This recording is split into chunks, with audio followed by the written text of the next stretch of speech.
But I do know that the people of Gaza are not the leadership of Hamas. That's a fair point to make, I think. It depends on what aspect you're addressing. In certain aspects, it seems Hamas has become quite corrupt and has alienated the population of Gaza. On the other hand, it doesn't seem that there's large-scale opposition to what Hamas did on October 7th. And I'm willing to acknowledge that people saw it as a heroic act, breaking free from that prison.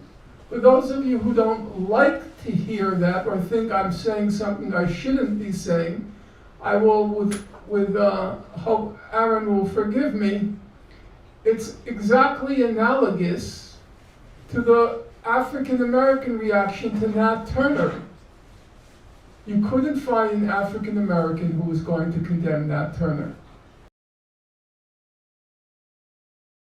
So there are moments where there is overlap, and there are moments where you have to discriminate between the Hamas leadership and the population of Gaza. Now, given that attempt to reach an agreement with Israel was going nowhere, the next logical attempt would be at some nonviolent civil disobedience. And that's what the Palestinians in Gaza attempted in beginning March 30th, 2018. And I will say, I'm not proud of this, I was one of the people who encouraged that strategy. I was in touch with some people in Hamas, and I was very optimistic about it. And that very quickly degenerated into a complete catastrophe, because nonviolent resistance can't work if there's no bystanders willing to take a stand against it. If you are, for example, in some rainforest in India, where the Naxalites are, and the government comes in, it's not a wise thing to try nonviolence. You're just going to be mowed down. Nonviolence, for example, in our own country, was contingent on the reaction it evoked in the North and around the world.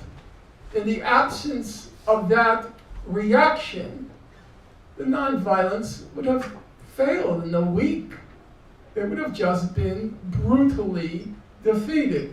Stokely Carmichael talks about that, about organizing in the South.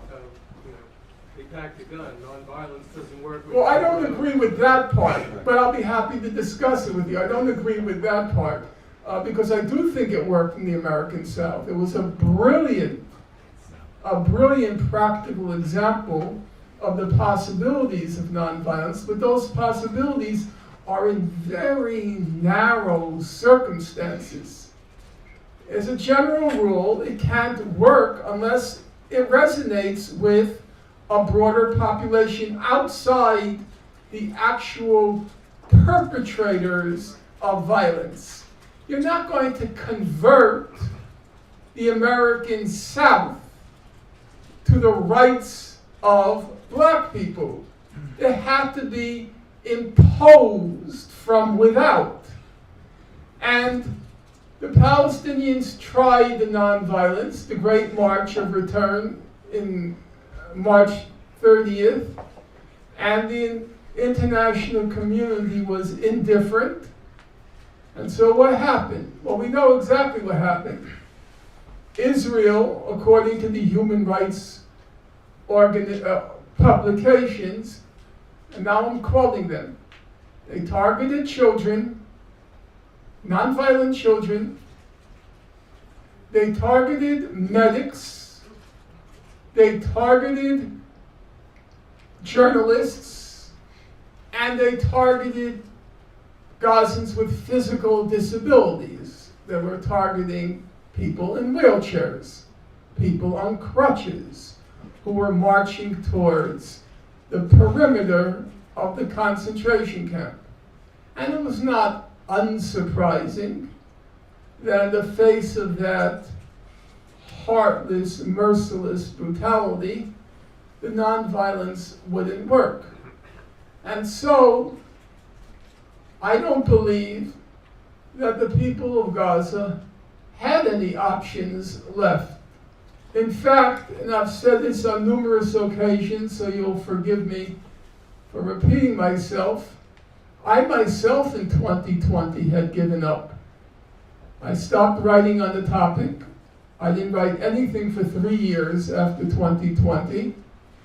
I wrote one book after the Gaza book called I Accuse, and it was at such a level of micro detail.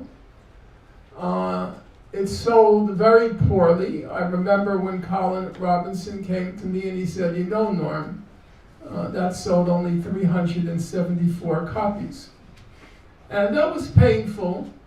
It was painful because, you know, Colin is a small outfit and selling just 374 copies, half of which I purchased myself.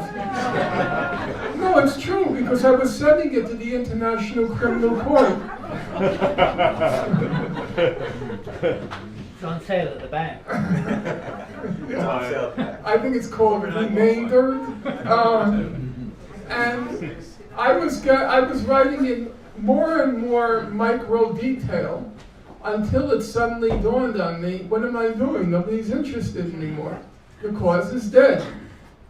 And as most of you will recall, for the last 3 years, all the talk was about the normalization between Israel and Bahrain, United Arab Emirates, and then now Saudi Arabia.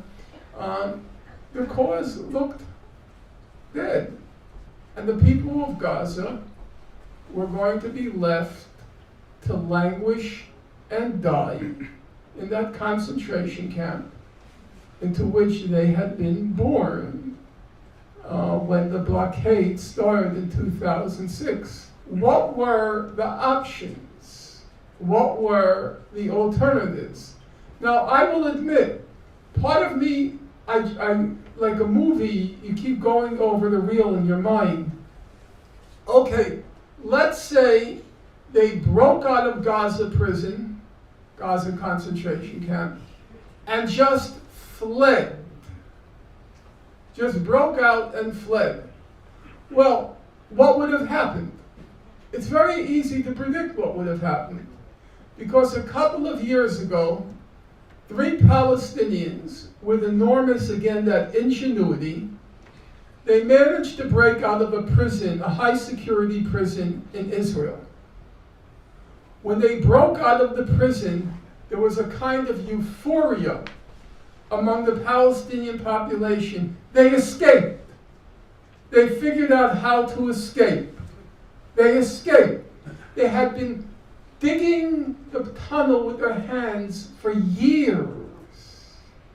And they finally broke free. And then what happened? Within 24 hours, they were all trapped down and dead. And that just shattered the spirits of the people of Palestine. It was like, nothing can work. We're doomed.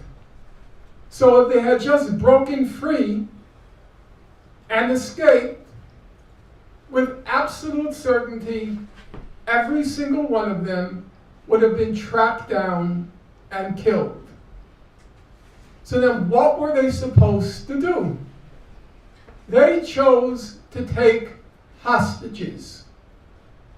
That was their modus operandi. Now, there are many people here who will condemn that. But then I still have to put the question, what option was available to them except to languish and die in Gaza concentration camp? Okay, Norman, thank you for that. Let's take some questions.